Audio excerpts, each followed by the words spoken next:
নিমখত ভিজাই ৰখাৰ ঝামেলা নোহোৱাকৈ কেনেকৈ আচাৰ বনালে বহু দিনলৈকে সংৰক্ষণ কৰি ৰাখিব পাৰিব এই ভিডিঅ'টোত আপোনালোকে জানিব পাৰিব। হাবিবা পাকঘৰলৈ আপোনালোক সকলোকে স্বাগতম জনাইছোঁ। যিহেতু আমৰ ছিজন চলি আছে, চবে বিভিন্ন ধৰণে আমৰ আচাৰ বনাই আছে আৰু এই আমৰ আচাৰটো খিচিৰি, ভাত, পোলাওৰ লগত খাবলৈ বহুতে ভাল লগা হয়। প্ৰথমে মই আমখিনি পৰিষ্কাৰ পানীৰে চফা হোৱাকৈ ধুই ল'লোঁ। আমখিনি বহুত ধুনীয়া ফ্ৰেছ আছিলে, ওপৰৰ পৰা পৰাৰ কাৰণে অলপ ফাটি গৈছিলে। আমখিনি নিজৰ পচন্দ অনুযায়ী কাটি ল'ব। আমখিনি নিজৰ পচন্দ মতে কাটি তাতে সামান্য পৰিমাণে নিমখ ছটিয়াই সামান্য পৰিমাণে হালধি গুড়ি দি দিব। আমখিনিত নিমখ আৰু হালধি গুড়িখিনি মিক্স কৰি 3 ঘণ্টামানৰ কাৰণে ফ্ৰিজৰ আইচ বক্সত ৰাখি দিব। আইচ বক্সত ৰাখি থ'লে নিমখ আৰু হালধি গুড়িখিনি আমৰ ভিতৰত সোমাব আৰু আমৰ পিচকেইটা একেবাৰে কোমল আৰু তুলতুলীয়া হৈ যাব। নিমখত ভিজাই নাৰাখি এই ট্ৰিক্সটো এপ্লাই কৰি আচাৰ বনালে আচাৰটো বহু দিনলৈকে নষ্ট নহয় আৰু বছৰ ধৰি সংৰক্ষণ কৰি ৰাখিব পাৰিব। নিমখখিনি গলি গৈছে আৰু আমৰ পৰাও পানী ওলাইছে। এতিয়া এই পানীৰ পৰা আমখিনি আঁতৰাই এদিনৰ কাৰণে ৰ'দত দি দিম। যদি আপোনালোকে ৰ'দত দিব নিবিচাৰে বা ৰ'দ নাথাকে, তেতিয়া এই আমখিনি এটা কটনৰ কাপোৰত লৈ বতাহত দি দিব বা ফেনৰ তলত ৰাখি দিব। কিন্তু এই আমখিনি ৰ'দত দিব পাৰিলে আচাৰটো বেছি ভাল হয় আৰু বহু দিনলৈকে ভাল হৈ থাকে। মই এদিনৰ কাৰণে আমখিনি ৰ'দত দি লৈছিলোঁ যাতে আমৰ গাতে লাগি থকা পানীখিনি শুকাই যায়।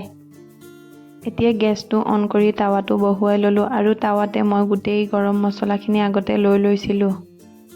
মিডিয়াম চাইজৰ চামুচেৰে এচামুচ ধনিয়া, 4টা শুকান জলকীয়া, 1 খিলা তেজপাত, এচামুচ বগা সৰিয়হ, আধা চামুচ জৈন, এচামুচ মিঠাসচ, এচামুচ জিৰা আৰু ইয়াৰ লগতে লৈ ল'ম আধা চামুচ কালজিৰা আৰু আধা চামুচ পাঁচফোৰণ। এতিয়া এই গোটেই মছলাখিনি হালকা গৰম কৰি ল'ম।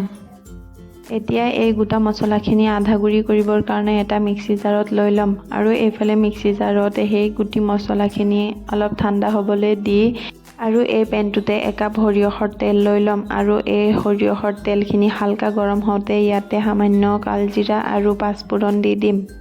তেলটো গৰম হ'লে গেছটো অফ কৰি দি তাতে দি দিম আগতে ৰেডি কৰি থোৱা আমখিনি আৰু ইয়াতে দি দিম আধা চামুচ জিৰা আৰু ধনিয়া গুড়ি, এচামুচ ৰঙা জলকীয়া গুড়ি আৰু এচামুচ হালধি গুড়ি আৰু মিক্সিত আধা গুড়ি কৰি লোৱা গোটা মছলাখিনি ইয়াতে দি দিম। এতিয়া আম আৰু তেলৰ সৈতে গোটেই ইনগ্ৰিডিয়েণ্টছখিনি ভালকৈ মিক্স কৰি ল'ম।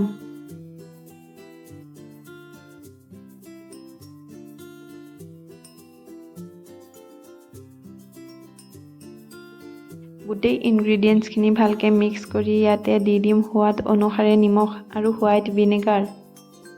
আপোনালোকে ভিনেগাৰটো আচাৰৰ কোৱান্টিটি হিচাপেহে দিব। ভিনেগাৰ দিলে আচাৰত সোনকালে ভেঁকুৰে নধৰে আৰু বেছি দিনলৈকে ভাল হৈ থাকে। এতিয়া এইখিনিও ভালকৈ মিক্স কৰি ল'ম।